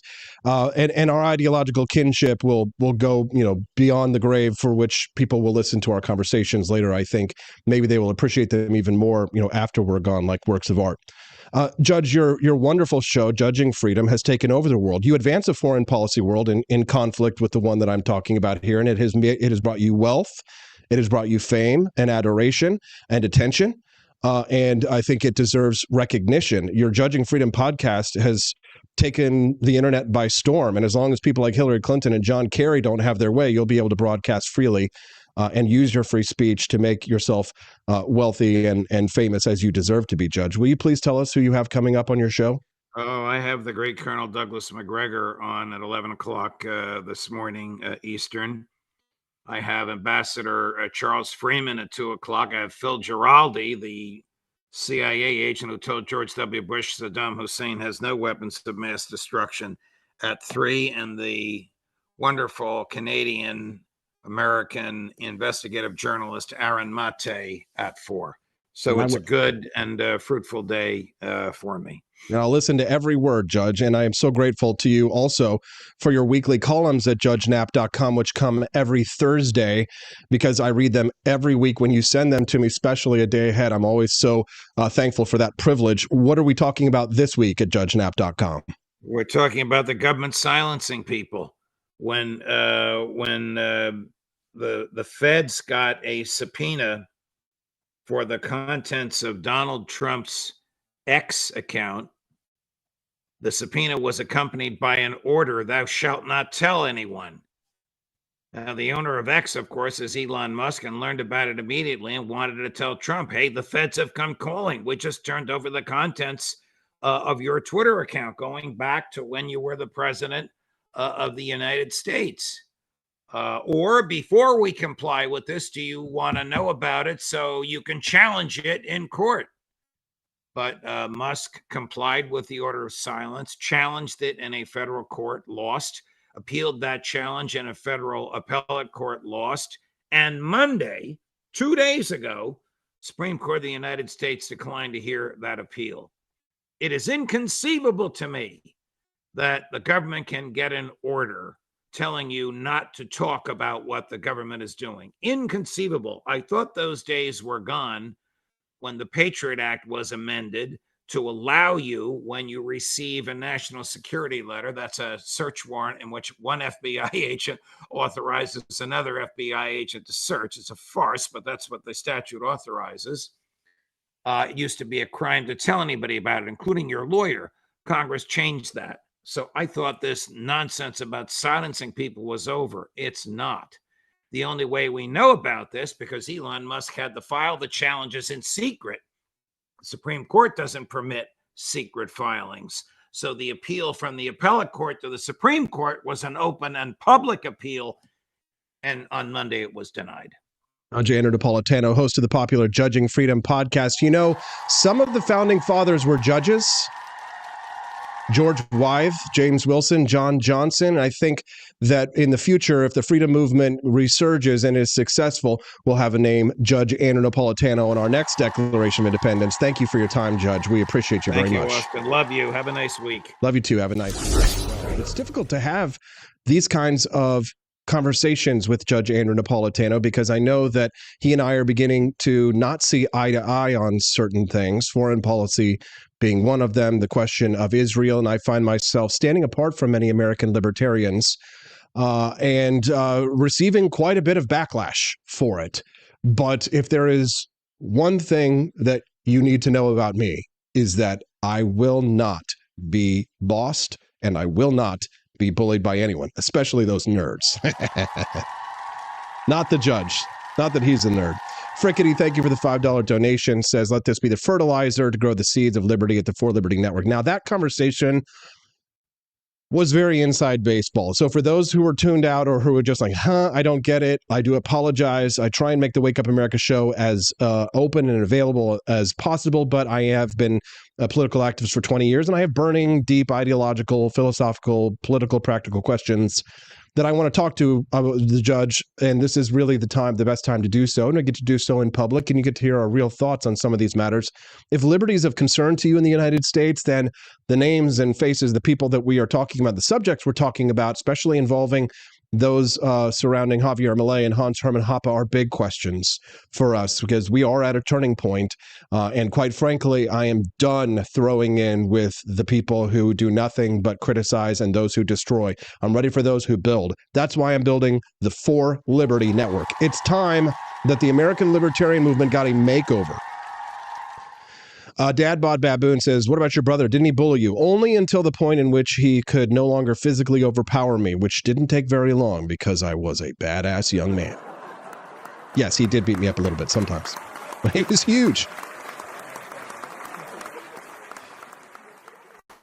I love the convos with the judge, says Rare Camellia, my favorite segment. Thank you, Camellia, and thank you for your support of the network. Next week, the Wake Up America show launches 2 brand new shows, Culturama and Liberty Tonight. I'm Austin Petersen, the host of the Wake Up America show, and I've produced this show for 2 years now, thanks to the support of listeners like you. And at least the last time I checked, we were #1 on X.com this morning. Elon, booby, baby, call me. Oh, baby. How dare you? Stephanie's going to get jealous if Elon ever does call. Oh, Elon, let me whisper sweet liberties in your ear. If you'd like to support the Wake Up America show's Liberty Revolution and take the Liberty movement to the next level, be like Camellia. Go to our website, wakeupamericashow.com/support. Become a monthly supporter and help us to grow this network so that we can make America great again. And we can also... But before we make liberty great again, you know what we have to do? We've got to make liberty great again. We need a makeover. This town needs an enema, and Florida, unfortunately, is about to get it. Thankfully, Ron DeSantis is here to protect thy anus. This is not going to be an opportunity for folks to take advantage of people. If you think you're going to go in and loot, you got another thing coming. You go into somebody's house after the storm passes, think that you're going to be able to commit crimes. You're going to get in really serious trouble. And quite frankly, you don't know what's behind that door in a Second Amendment state. So do not try to take advantage of people who are suffering because of the results of this storm. That goes for Helene continually, but then of course that will be the case for Milton. I know we've already brought a lot of people, held people accountable in post-Helene, and we will be very swift across all levels of government to throw the book at people. And of course, when you make these bad decisions, you're opening yourself up to response from property owners who may be inside that house. That's my governor. Yes, except he's not my governor. Kind of wish he was. That's beautiful. Ron DeSantis. When the looting starts, the shooting starts. Don't tread on me. Elon Musk stepping up big time. We have accelerated the rollout of Starlink Direct to cell phone connectivity for areas affected by the hurricanes. This is being provided free of charge by SpaceX and T-Mobile to help those in need. God bless you, Elon. Thank you for that, Elon. Very cool. SpaceX is unpacking thousands of Starlink units. They are delivering them in response to Hurricane Helena. The Starlink team and T-Mobile, thank you T-Mobile, that's my carrier, activated our direct-to-cell satellites to provide emergency alerts for all phones and carriers of those in the affected areas. The FCC is approving emergency special temporary authority for coverage in Florida ahead of Hurricane Milton. See, look at the FCC. You know that they're in the way. You know that they're just that they don't need to exist. It's okay for them to do this? Okay. Oh, thank God the FCC gave us an okay. They've enabled basic text messaging for those on T-Mobile phones in hurricane-affected areas. Text messages have already been sent and received. You can text loved ones, text 911, and continue to receive emergency alerts. If a phone connects to a Starlink satellite, it will have 1 to 2 bars of signal and show T-Mobile SpaceX. That's so awesome, Elon. So cool. Users may have to manually retry text messages if they don't go through it first, as this is being delivered on a best effort basis. The service works best outdoors and occasionally works indoors near a window. There you go, T-Mobile. I'm glad you've got my business. The Wake Up America show is keeping an eye on what's happening with Hurricane Helena. You can go to forlibertynetwork.com today and become a monthly sustaining member of the show. What do the neighbors see? For the audio listeners later, there are 2 gay boys dancing.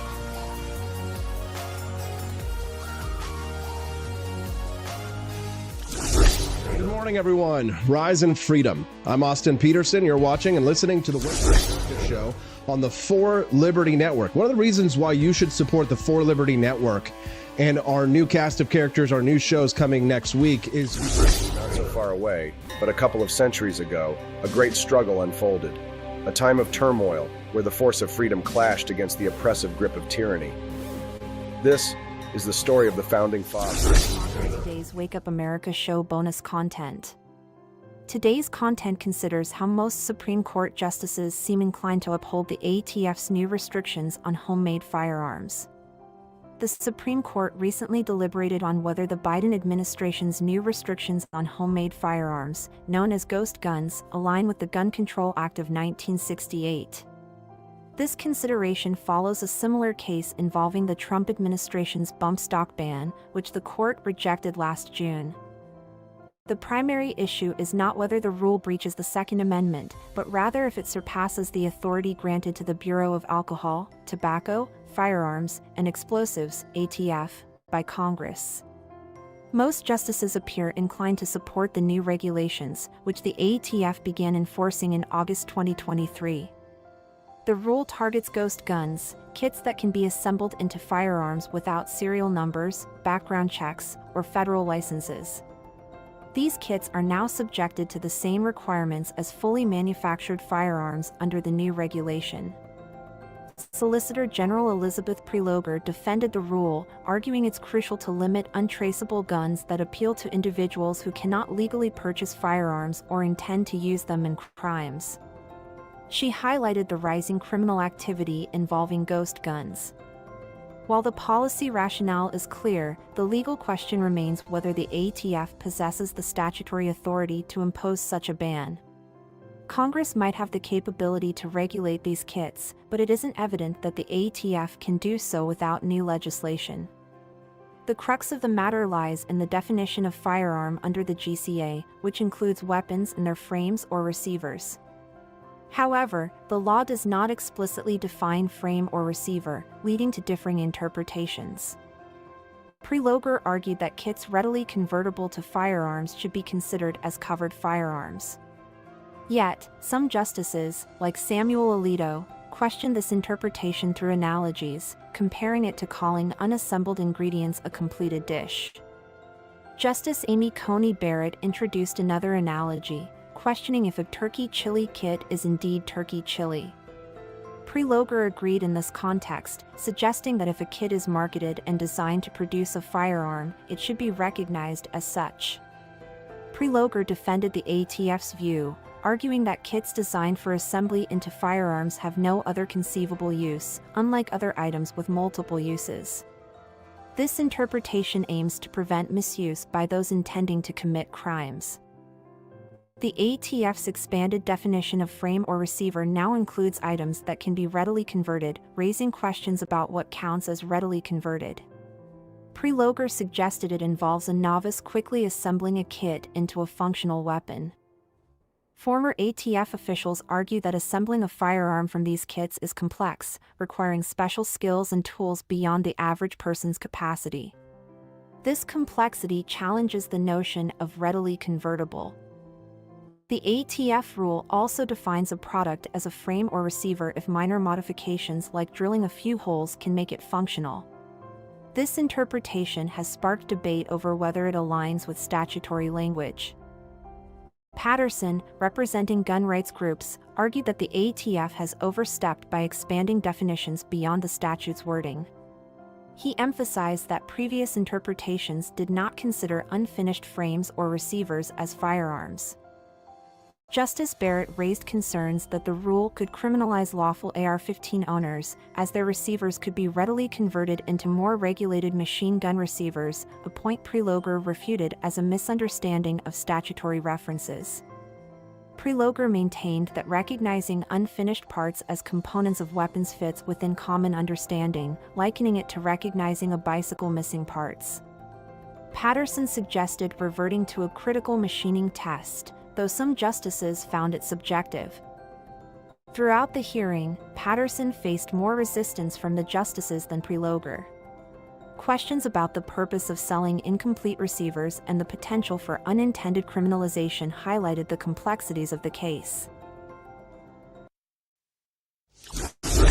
Good morning, everyone. Rise in freedom. I'm Austin Petersen. You're watching and listening to the Wake Up America show on the For Liberty Network. One of the reasons why you should support the For Liberty Network and our new cast of characters, our new shows coming next week, is because we get you some of the best interviews, the most relevant, topical, top of the news headlines that you're going to see on podcasts or listen to in the mornings or later. So click that like button, follow the channel at a bare minimum to support the show. But if you want to help us financially, of course, we'd be very grateful if you head to forlibertyshop.com, get yourself some great merch. Culturama mugs, go to support the new Culturama show, and Liberty Tonight whiskey glasses, go to support the boys over at Liberty Tonight. So do us a favor, check out their brand new product collections. I know you're going to love them. And I know you're going to love my next guest. It's a big story. Cancel culture, school choice, politics, and the sword of Damocles, responsibility for one's own behavior, a major national story from a major national figure. And, well, I'll tell you, I feel as if rather than going through all those years at Shawshank Prison, Andy Dufresne didn't have to go and take a rock hammer and dig that hole, rip out and have the warden rip out the poster and then crawl through a mile of shit and get clean on the other side. No. Spoiler alert. Shawshank Redemption. No. Libertarianism's own Andy Dufresne, free from Shawshank Prison of cancel culture. Corey DeAngelis joining us live this morning. How'd you like that setup, Corey? Good morning. I'll take it. Thanks, Austin. It's good to talk to you. Hey, glad to have you here, Corey. So my audience already knows what this story is about. We've talked about this before. And if you want to clear the record with them about anything that I might have said that was a misconception, feel free to do so during this segment. I'm going to give you the floor in just a moment. But I guess my big question here is why? What led to this scandal unfolding? I mean, how did we get to this scenario in this situation? Could you just set it up for us? Oh, would you like me to go over why I got into this in the first place over a decade ago, or more recently, and how things kind of came about? I'm actually more. I mean, I think anyone would understand why someone would get into something from a while back. What I'd just like to know here is, who you find out in situations like this who your real friends are. That's right. And who your real enemies are. But it wasn't leftists that outed this. It was, and they took it and run with it and lied about it and smeared and did what leftists do. They're the ones that kept the story going and tried to label me as being anti-gay, which has never been the case. And look, you can support people doing things as adults while being against it for children. So I've been pretty consistent in look, you can support people drinking alcohol as adults while being against children drinking alcohol. It's not a perfect comparison. People change over time as well. And look, I don't really support it for this activity for adults either. But I've been libertarian as well, in that if you want to partake, then that's okay for you. But yeah, more recently, I mean, one of the first stories that broke was what from people would call a right-leaning source. And look, I would still call them my political enemies, because you have people on the left who oppose school choice because they say it defunds the public schools, all the usual teachers union talking points. But more recently, you've had a far right coalition. I don't know if you'd even call them far right or just I don't know, but they right-wing populists opposed to your school choice agenda and Donald Trump's school choice agenda, by the way, which might win him the election, by the way, but we'll get to that in a moment. Your enemies on the right opposed to your ideology and not just this lifestyle. Yep. Yeah, and they've been attacking me for quite a bit, trying to tie me to the United Nations, which is the dumbest thing. They try to call me a global. I mean, it's gotten pretty ridiculous.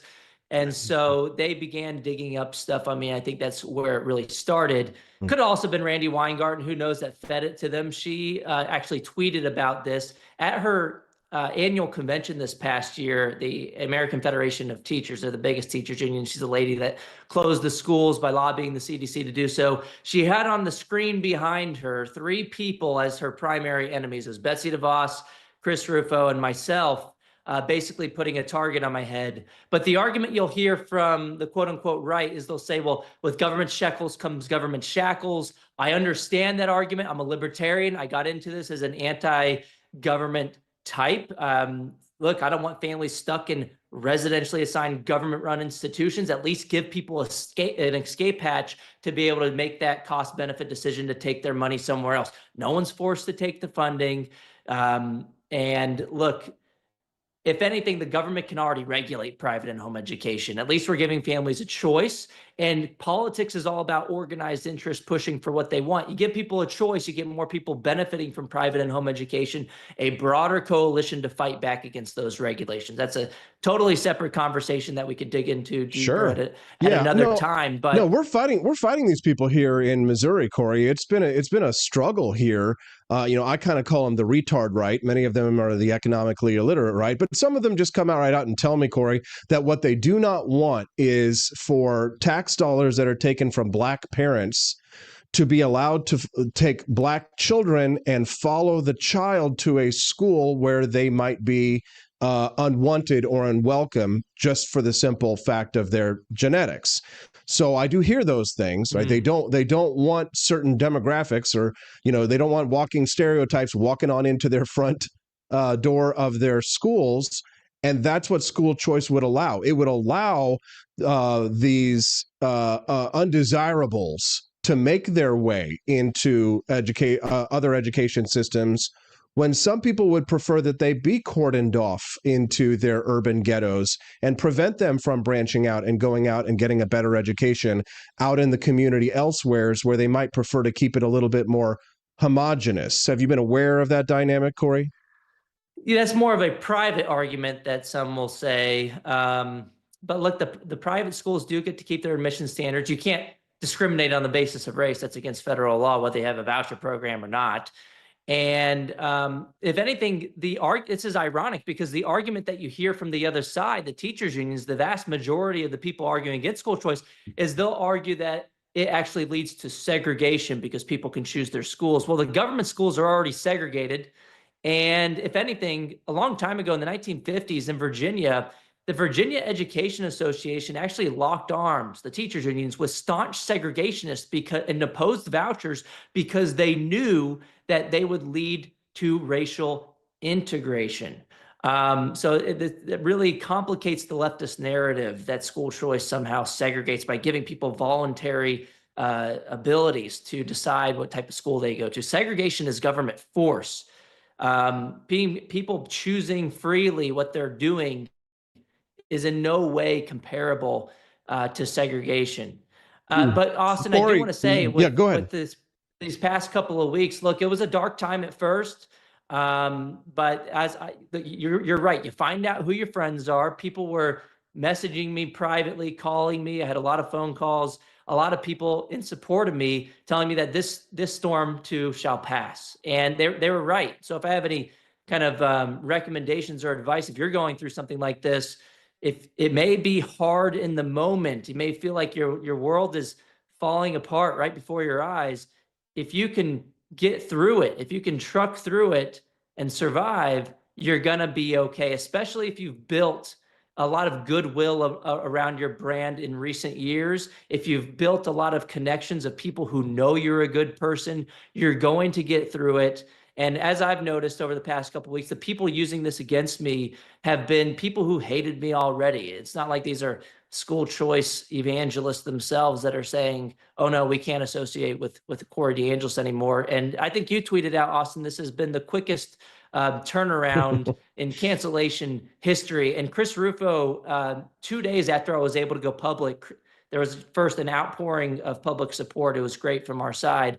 But also Chris Rufo spiked the football 2 days later with a quote tweet when he said, quote, cancellation requires consent. He tweeted some other stuff as well, but I liked those words because I do not consent to the defenders of the status quo protecting a government-run monopoly where families are forced to send their children to failure factories year after year. I'm not going to give up. I'm not going to quit. Now I'm a senior fellow full-time at the American Culture Project. The far left has figured out that they don't even have to have their own kids. They can infiltrate the government-run school system and change American culture by shaping the minds of other people's children. 50 million kids a year for 13 years of their lives for 7 hours a day. We're fighting to take American culture back. And the best way to do that is to have school choice. You think Hollywood has far-reaching control on society? No, the school system is dealing with young, impressionable minds. And so giving families a choice to choose a school that aligns with their values is going to take us away from socialism and towards individual freedom and liberty. And so it feels like the storm has passed. I love this. I mean, the storm, I can imagine, Corey, and that was a really well argued discussion on this. And you basically answered almost every question that I had related to that situation. And when it comes to cancel culture, I think what's fascinating, of course, about the left is, and I made this point with Camellia, is that it's not, they don't stand up for the rights of minorities, LGBTQ. They're not, they are just tools. People are just tools that, like, their whole virtue signaling approach of, oh, we're standing for disaffected communities and things like that. When they had the opportunity to destroy a political opponent over, they just, the homophobia was rampant.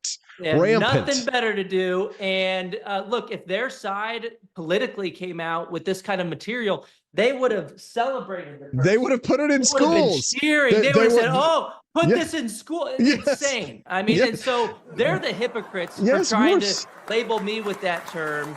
And you're not, and the thing is, you're not a conservative. Like they want to conflate conservatism with libertarianism, but it's quite distinct. You know, the people on the right who are opposed to you, Corey, because of this situation, because they don't like people who have alternative lifestyles or what have they. I'm not saying you have one, but I'm saying that this adult material in such a way, and they just don't like you. I mean, everybody has a right to associate with who they want and have any feelings that they want, but you're not a hypocrite. Like, that's what I'm trying to say here, is you're not a hypocrite.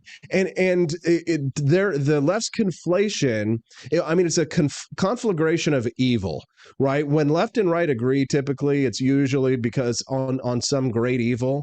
But I love seeing the good guys come out, go to battle for you and stand up for you, Corey. I can imagine that as a new father, you know, you have a beautiful wife, you have a beautiful child, you're starting this new life that, like, it we started the fatherhood journey, dad life together at the same time, I think. Right. And what a beautiful moment you're having in your life. And somebody wants to come in and stab you in the back and in the front, you know, et tu, Brute. I mean, were there people, Corey, that did abandon you? I mean, you lost your job, right?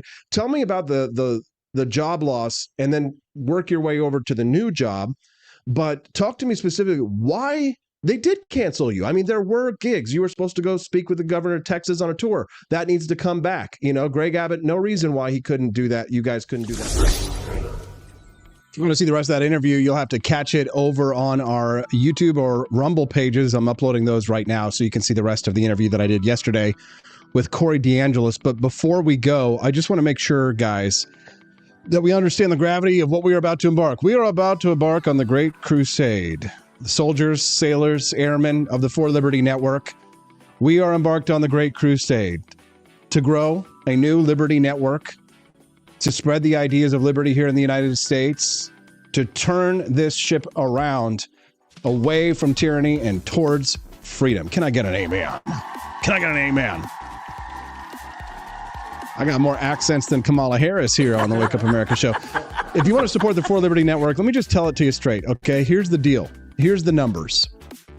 If you support me as a monthly supporter on any of the social networks, great. Certainly if you're supporting me on Rumbles and Locals as a monthly contributor, that's fine. If you're a monthly supporter over at WakeUpAmericaShow.com, it's better. Here's why. 3.94%. That's what Square takes from me to process the transactions. If you do it through social networks, they just take more, okay? I want to support Rumble and Locals. They get an exception. Anywhere else, if you want to support the Wake Up America show and have the maximum benefit for your monthly contribution, if you want to support the For Liberty Network and you haven't done it yet, go to wakeupamericashow.com/support. You're going to hear me say it again and again. I have to. If I want to succeed, I have to ask, I have to push, I have to be pushy, I have to ask you to bless me with something. Can you bless me with something? Oh, God. Oh, God. That's you. Money-wise. Please. Can you suck it? No, I can't do that. But what I can do is give you 20% discount at the shop, and I can, I don't know, maybe jiggle the balls a little bit. Just kidding. Just kidding. How dare you? So go to wakeupamericashow.com/support. That's the way to do it. Drew Van Runkle's getting a Petersen family Christmas card this year. Just tickle the nuts. WakeUpAmericaShow.com/support. Today's the day. I need your help. I need your support. I just can't do it alone. If I can't do it alone, and what are you guys going to do if there's no Wake Up America show, no Culturama, no Liberty Tonight? No. No, God, please, no. Join us today. Become a member of Petersen's Patriots. Go to WakeUpAmericaShow.com/support.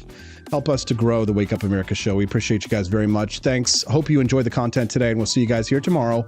Thirsty Thursdays on the Wake Up America show on the For Liberty Network.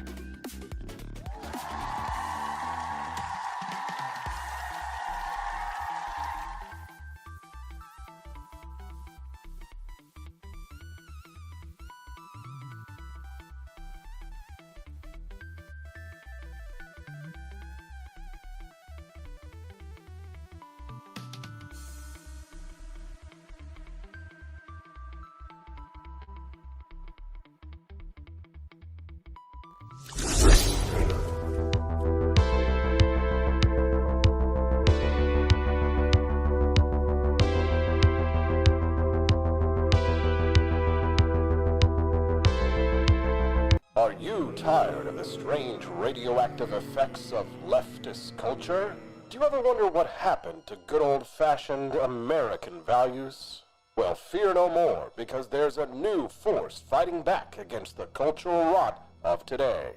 Introducing Culturama, a right-of-center talk show that's taking back the future today. Hosted by none other than blonde bombshell herself, Daniela Pensack. She's not just talking, she's taking culture back.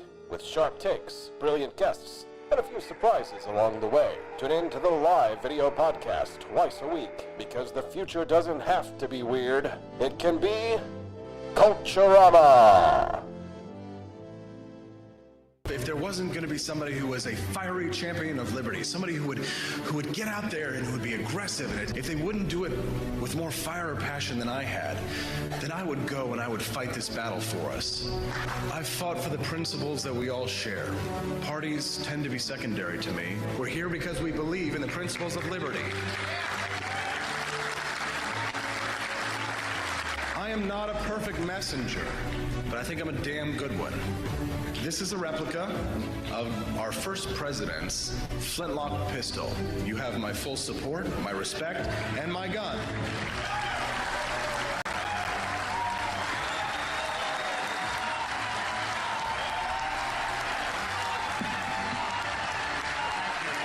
I think that the heart of my philosophy is much more libertarianism than well, that's the fashionable word these days, I guess. A conservative is no longer just that. He's a libertarian and always has been.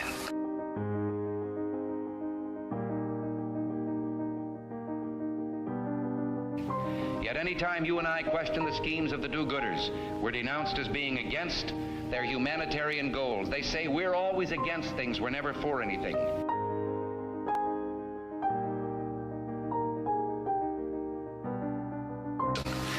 what is fascist? Fascism is private ownership, private enterprise, but total government control and regulation.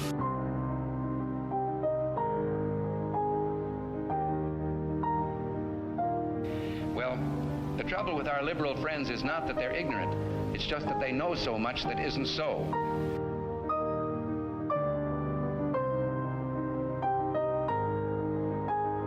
If we lose freedom here, there's no place to escape to. This is the last stand on earth.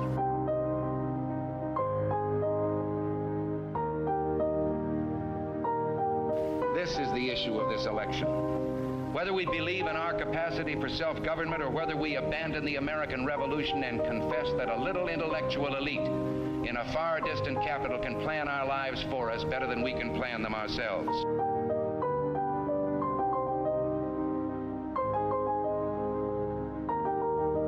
The conservative, so-called, is the one that says less government. Get off my back, get out of my pocket, and let me have more control of my own destiny.